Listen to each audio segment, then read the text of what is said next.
Hi everybody, it is Steven from the Fragrance Lair, and today, or tonight, it's 3:21 a.m. when I'm shooting this. You might see this months from now. It's September 5th. You might see it in December of this video, who knows. But it's the same, it's not going to change, so let me do this video. Why not, okay? But anyways, yes, Steven from the Fragrance Lair, and today I have for you is an unboxing and first impression on yet another Thierry Mugler fragrance. My favorite house designer, that is, anyways. And it's their newest release, men's wise, I think. It's a different kind of thing, I guess, kind of different, kind of similar to the rest, but it's unique. You got Thierry Mugler's, look at that glare, Ultra Zest. This one is different-ish because its notes are kind of different, but it still has the DNA of Amen, the original. So yeah, Ultra Zest right here. Let me open up the packaging. Oh, my nails. What the hell I did with my nails? Let's open it up because the glare is a pain in the ass. I don't like the glare.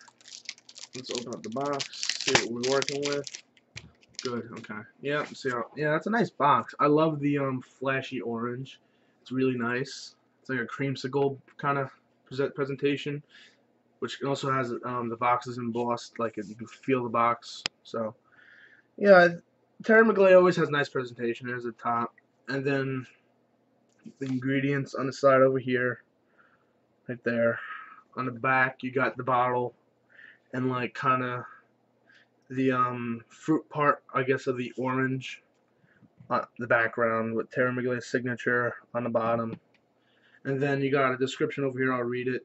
It says, Amen Ultra Zest. Discover the addiction of an energizing cocktail that boosts all the senses.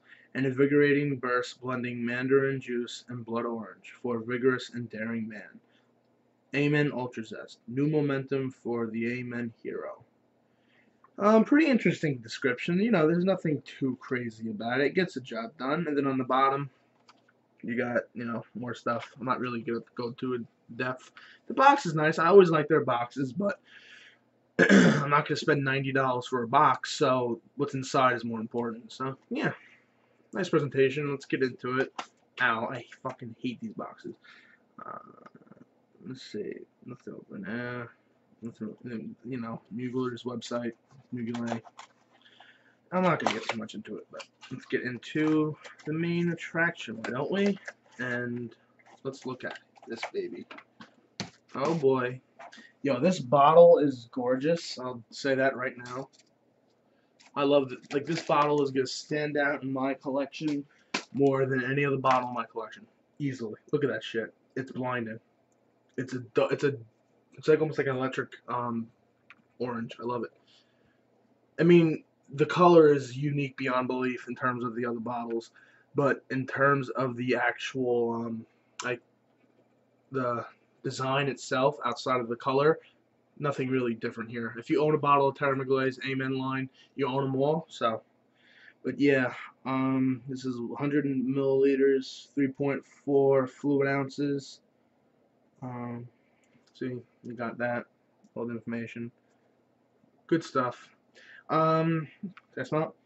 No, a little bit. Very little. I'm not trying to smell it. I want to smell it like, when I spray it. I don't like smelling the nozzle before I spray it. So, yeah, I'm not going to go too in depth with the bottle, but the color's amazing. You got the orange juice, really bright orange, almost like this is going to fucking stand out in my collection beyond belief. Like, people are going to walk into my room and be blinded by the color.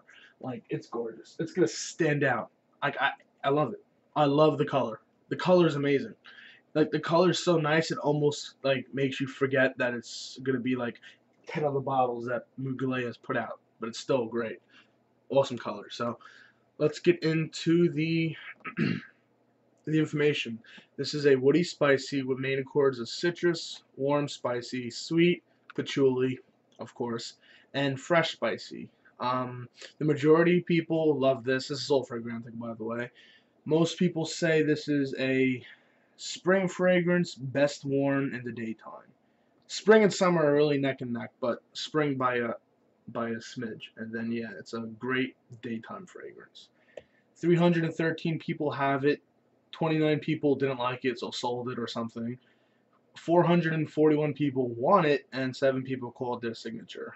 So, let's see. It was the perfume behind this is Jacques Houssier and Quentin Bish. You know, I don't really know how to pronounce any of these names. If you've been with my channel for this long, you know I can't pronounce names of any of these people. So, it was released. It says it's been available since early 2015. I think it was released. I forgot. I think it was like February, January. It was really early when this came out. It's been a while. I mean, it feels like it's been a while, but yeah, early 2015. So, it's what does it compare to? Nothing. Let's see. Anything else? Okay, the longevity on this is long lasting and the silage on this is moderate. So it's about pretty good for the winter time. Sorry, just kidding. The spring fragrance. So let's see. The main notes according to your votes on this. So the most prevalent to the least common: blood orange, tangerine, patchouli, coffee, vanilla, tonka bean, mint, cinnamon, ginger, and black pepper. And kind of a random little side note here, I noticed that on Fragrantica, as of September 5th, 2015, they have updated a lot of the pictures for the notes. Like, at first, like, vanilla's changed, coffee's changed, tonka's changed, mint's changed, a lot of things, ginger, cinnamon, they made it look a lot more, like, natural looking, I guess. It's really cool. Like, I didn't even recognize the tonka bean. Or, like, the cinnamon, like, it's, like, they updated the site a little bit with the pictures, and I think that's pretty cool. So, yeah, those are the notes. The top notes on this we're going to be looking for mostly is the blood orange, tangerine, ginger, and mint. Very interesting combo. It's going to be very springy. And then the mid notes we're looking forward to is black pepper, coffee, and cinnamon. The base is patchouli, tonka bean, and vanilla. So the base in the middle I'm excited for. The top notes, voice crack. The top notes, they're going to be a nice complimentary piece, but that's not the main attraction, in my opinion, in terms of what I'm excited for. So, let's see, anything else here that I want to read to you guys? No. So, without further ado, let's check out the sprayer. Nothing on my skin, okay. Nothing on, let's spray it and see what we think, okay? I want to... Damn, boy, sprayer never... Holy, I need to work out before I spray these things, man. There we go. Oh, it's dripping. Okay, there we go. See. On the top, a lot of ginger. First hit for me. Oof, a lot of ginger. There's some mint in here. Very fresh and invigorating, but as soon as it like dries within like 5 seconds on your skin, some of the I'm getting some. What am I getting here? I'm getting a little black pepper, but mostly at the top it's being dominated by fresh and some mint and some ginger. So some citrus, some ginger, and mint for a spray. Like, honestly, if you were to tell me close your eyes and smell this, I would not say that there's any hint of Thierry Mugler's Amen DNA in here. There's nothing in here so far. Excuse me. But now, as it's starting to dry down, it's still very, very citrusy. I've heard some people call it the creamsicle fragrance. I'm not getting that. To me, it's a strong citrus with a very, very, very, very, very, very, very faint vanilla note. Very faint. Almost nothing. It's dominated by ginger, citrus, and mint and stuff like that. But as it's starting to dry, yeah, so it says on here, let's see, there's tangerine with mint cooled by tart lemonish ginger in the opening. So that's definitely on point. Like, I get that. Like, that's perfect right there. It's very tart. That's a great word for this, tart. But as it's starting to dry down, you get more of the Amen sensation that I've came to know and love. So that's good. in a way, because if this would run citrus the whole way through, it would be like a kind of a disappointment because I was hoping for more of a sweet vanilla-y like Amen citrus, which is what it's coming to be now. But I'll be honest, right now, there's like the citrus is pretty much gone. It's a dom. It's now. It's very. It's basically a tamed version of the original Amen. Very tame, more fresh version of it. So if you're looking for something that has a slight Amen vibe, but you don't like how strong it is, and you want to, this is a lot more versatile. This fragrance, but this is by far probably the most versatile Amen I have by a mile. So my voice is cracking a lot. Don't mind it, but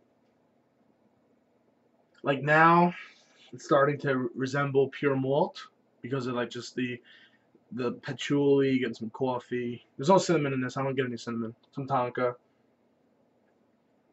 some vanilla. But now the citrus is almost gone, but you get it enough to where you know there's a little bit in here. But now the citrus is acting as a complementary piece where I was hoping it to be.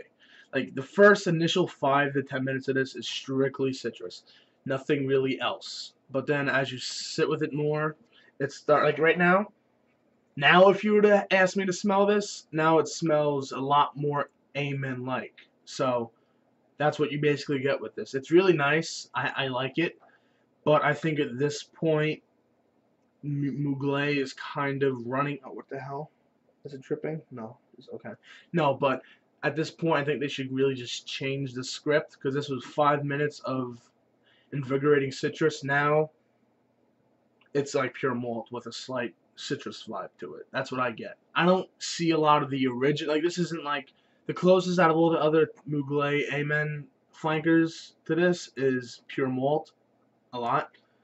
Because instead of pure malt with the berries, this one is pure malt but with citrus. So that's the main kind of separator between the two.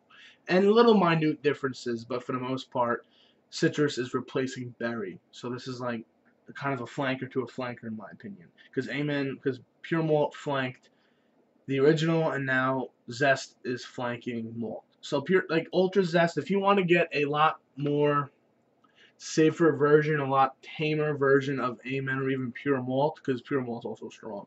But this they kind of go down in intensity from Amen the original to Ultra Zest. Ultra Zest is kind of very tame. You can definitely pull it off in a lot more different situations than the original.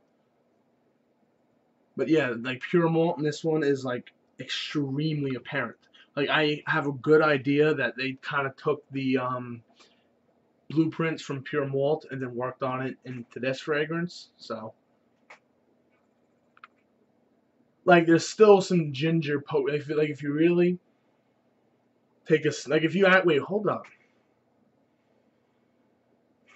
The more you sniff it, like I'm getting some coffee in it. Like it's continuously developing. Like this one's changing the more you sniff it, the different times you like if you put a little sniff on it, you're getting like a little like pure malt. But if you really go in, you're getting the cinnamon, the coffee. Like it's multifaceted. This is a great fragrance. This is probably the most challenging one I've had in Mugler when it comes to it just kind of being different in terms of their predecessors. So this is a really good fragrance. I mean, I'm happy the strong blast of citrus is kind of being toned down by the sweetness and the spiciness of the cinnamon, the coffee, the patch, all that stuff, the vanilla. So it's definitely citrus is still there, but patchouli, the coffee, the cinnamon, and the vanilla is really taking it by the neck and running with it. So if you're looking for a little bit more fresh, very little, but fresher version of Amen, or you like your citrus combined with vanillas and coffees, then Ultra Zest is definitely the bottle for you. It's great stuff right here. Another one that's gonna go right back there with the rest of them. This is good stuff. I give it credit. I mean, is it game changing in the Mugler industry? No. Is it good? Yeah, it's really good, but not game changing. I think they honestly have the people in the company to make really good fragrances, so why waste it on recycling the same material over and over again? This is the first time out of buying all the fragrances where I feel like I'm getting bored of the Amen kind of thing. Because I have like Havana, leather, wood, malt, the original. Now I have Zest. I have Taste of a Fragrance. There's so many different or alterations on the original to the point where it's just getting boring. It's the same stuff with a slight tweak. Now they should take what made them so well when it comes to their ingenuity and change the game again. That's my opinion. It's great stuff. It smells great. It will garner compliments. I'm gonna wear it.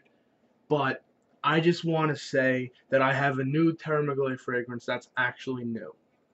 Like, it's new. There's nothing. They can't say, oh, it's Amen with Oud. No. Just say it's Terra Mugler, something different. Any name, but just change it, because eventually people are going to not buy this anymore because they're just going to expect Amen with a dash of this or a dash of that. It's nice. It's great. But if you want to really add a new, like, kind of burst of life to your brand, you really should, in my opinion, go out there and change it with a new fragrance entirely. And then if you want, go back to making flankers, but just add a new, complete vision to your company. That's my opinion.